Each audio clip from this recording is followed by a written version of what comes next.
Bon, Sébastien, au-delà du score, il y a eu aussi beaucoup d'infériorité numérique à gérer. C'est un point important de cette rencontre malgré tout. Ouais, bah on a eu beaucoup de temps ces derniers temps avec les coupures, le Covid et tout. Donc c'est vrai qu'avec Eric, on a beaucoup mis l'accent sur les unités spéciales, que ce soit sur le powerplay, les infériorités. On a un peu plus travaillé sur notre agressivité et on a vu que ce soir, ça a été payant. On a fait un très bon boulot sur les infériorités numériques et puis notre powerplay a été efficace ce soir.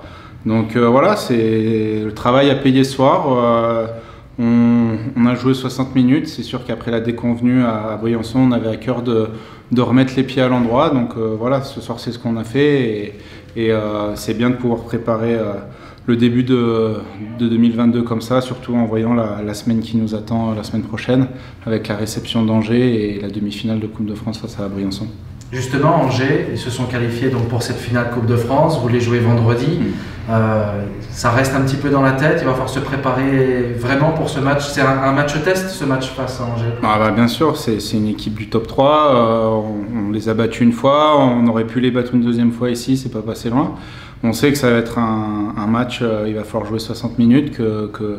Que tous les acteurs vont devoir se donner vraiment à 100% du début à la fin, surtout dans le combat. C'est ce qu'on a un peu pêché là-dessus sur la fin d'année 2021. Donc voilà, là on a remis un peu les pieds à l'endroit. Donc voilà, faut servir de ce match pour construire là-dessus et continuer à avancer et construire sur cette bonne lancée. Justement, pour aller en finale, il y a Briançon à passer. Ça a été compliqué à René Froger bien sûr, depuis le début de saison, on s'est pas présenté une fois face à l'équipe de Briançon. On perd deux fois, donc voilà, on sait que ça va être un gros match, il va falloir se présenter. Donc on va être chez nous, donc j'espère qu'on a tous à cœur de montrer un autre visage face à cette équipe de Briançon. Donc avec ce premier match, si on fait une prestation solide contre Angers, ça sera de bon augure pour dimanche. Merci. Bon Vincent, il y a eu un super match contre Rouen où il y a eu beaucoup de choses montrées par votre équipe et ce soir ça a été plus compliqué, notamment après la mi-match. Ouais, on est trop irrégulier. C'est vrai que vendredi on a fait un gros match pendant 60 minutes et là ça n'a pas été le cas. C'était un non-match entre guillemets. Là on s'est vraiment pas présenté.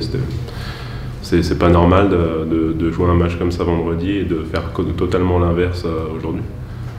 C'est compliqué de prendre but sur but. Alors il y a eu des efforts de fait, il y a eu beaucoup de supériorité numérique à gérer pour vous. C'était un point important de cette rencontre d'essayer de travailler cette supériorité pour essayer de prendre de l'avantage.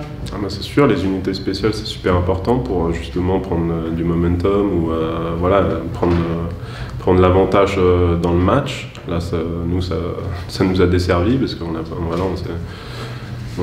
n'a pas été bon en infériorité, on n'a pas été bon en powerplay, ça nous a totalement desservi aujourd'hui. Il y a un double déplacement, il faut partir à Bordeaux, à Anglet.